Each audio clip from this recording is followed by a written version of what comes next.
একটা সুন্দর video BJP জেতার পরে পরে বিভিন্ন রকম প্রকল্পের কথা সামনে আসছে। তো স্বর্ণালীদি একটা ঘোষণা করলেন, মানে ওনার নিউজ চ্যানেলে আমরা ভিডিওটি দেখতে পেলাম। তো আমার মনে হলো তোমাদের সবাইকে জানানো দরকার। তো আমি সেজন্য এই ভিডিওটি দেখে তোমাদেরকে একটু শেয়ার করে দিলাম।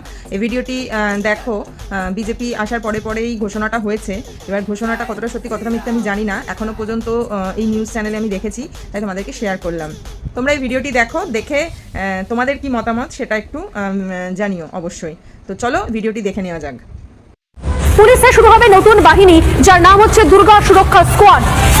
এই বাহিনীর কাজ হচ্ছে মূলত মেয়েদের প্রোটেকশন দেওয়া। চুরি, জোচ্চুরি, ডাকাতি, খুন, রাহাজানি এগুলোর থেকেও বড় কাজ, সম্পূর্ণ এগুলোকে আলাদা করে দেওয়া হচ্ছে ফৌজদারির ক্ষেত্রে। দুর্গা সুরক্ষা স্কোয়াড চালু হচ্ছে প্রত্যেক থানায়, যাতে প্রত্যেক থানার দুর্গা সুরক্ষা স্কোয়াডের নাম্বার থাকবে। দুর্গা সুরক্ষা স্কোয়াডে নিয়োগ হবে, সম্ভবত সেখানে মহিলাদের বেশি নিয়োগ হবে, এবং তাদের কাজই হচ্ছে ওই থানার অন্তর্গত সমস্ত মেয়েদের সুরক্ষাকে নিরাপদ করা, সুনিশ্চিত করা।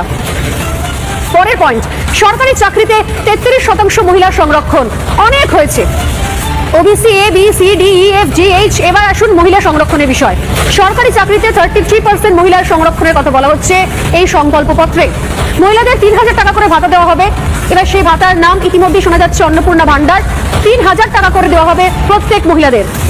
ফসলের সুনিশ্চিত মূল্য, ফসলের মূল্য সুনিশ্চিত করা হবে। মৎস্যজীবীদের উন্নয়ন, অভিন্ন দেওয়ানি বিধি চালু হবে। অর্থাৎ এক এক ঘটনার জন্য এক এক রকমের নিয়ম, আইন কানুন নয়।